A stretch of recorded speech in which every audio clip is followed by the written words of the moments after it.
संपूर्ण जगत में एक मनुष्य जीवन ही ऐसा जीवन है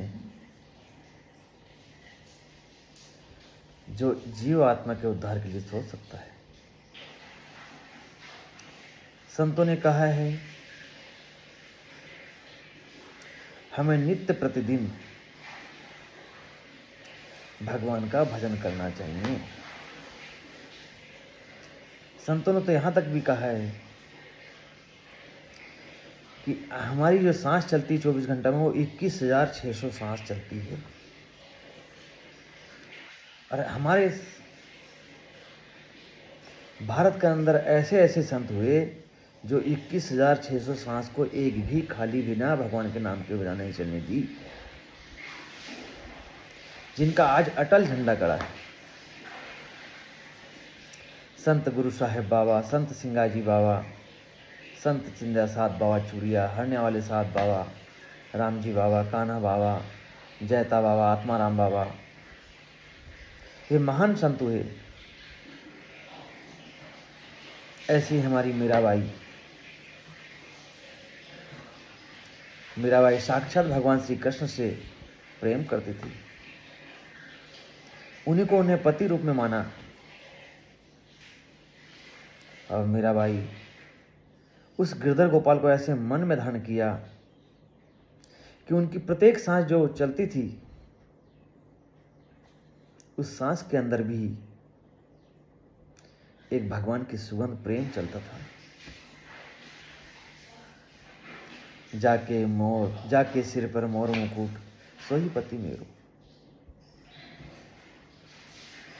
वह मीराबाई जिनने एक प्रेम की परिकाष्ठा की, सदैव उनका मन, उनका हृदय, उनकी आत्मा भगवान के ही गुणगान में विलित रहती थी। ऐसे हमारी मीराबाई, ऐसे महान संत, इसे हमें सदैव भगवान का भजन का अनुरागी रहना चाहिए, जिससे इस जीवात्मा को शांति मिले और हमारा जीवन भी सार्थक होगा।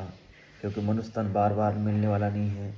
रामायण में तुलसी जी ने साफ कहा है कि बड़े भाग मानुष तन पावा, सुर दुर्लभ मुनि अंतरे धावा।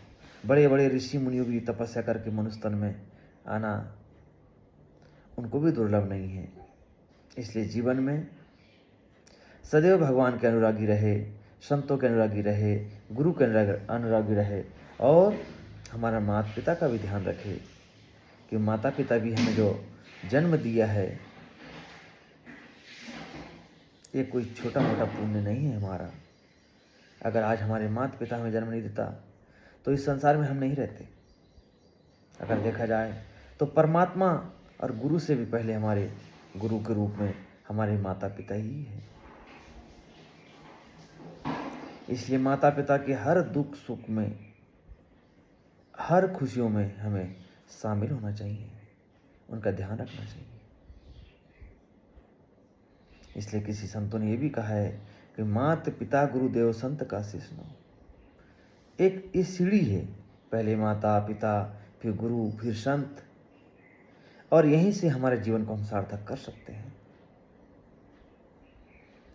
आप सभी भक्तों से सात्विक चीज का अनुसरण करें और अपना जीवन को धन्य करें।